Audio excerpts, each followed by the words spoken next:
அண்ணா 1/2 kilo mutton சொல்லியிருந்தேன். Ready ஆச்சுப்பா. Okay. ஓகேண்ணா, எவ்வளோ ஆச்சுண்ணே? 320. அண்ணா 500 தான் இருக்கு. சில்லற இல்லையே, நெக்ஸ்ட் டைம் வந்து தரீங்களா? ஓகே தான். ஓகேண்ணா, தேங்க்ஸ்ண்ணா. நான் 1 கிலோ சிக்கன் கேட்டேன். ரெடி ஆச்சுண்ணே. எவ்வளோண்ணே? 240 ரூபாண்ணே. 500 சில்லற காதேண்ணே, நெக்ஸ்ட் டைம் வரும்போது தரீங்களா?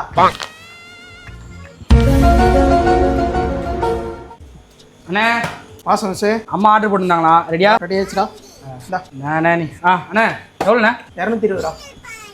டேய் சேஞ்ச் இல்லடா. சரி, ஈவினிங் தட்டுமா? ரைட்ண்ணே. என்ன இது, எல்லாரும் வராங்க, பொருளும் வாங்குறாங்க, 500 ரூபா கொடுத்து சில்லறை இல்லைன்னதும் அப்புறம் தாங்கன்றாரு. அப்ப நம்மளும் 500 ரூபாவை நீட்டுவோம். அண்ணா 1 கிலோ சிக்கன் கொடுங்க. எவ்வளோ ஆச்சுண்ணா? 280. ஐயோ அண்ணா, சில்லறை இல்லையே, 500 ரூபா தானே இருக்கு. சில்லறை இல்லையே.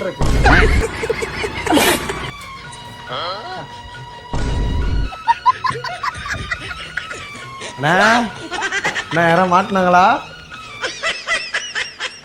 அப்புறம் வண்டிக்கு போலியே நல்லா வச்சியா? அவன் தாமி என்னங்க வர மேல மேடம், வர வழி தெரியல.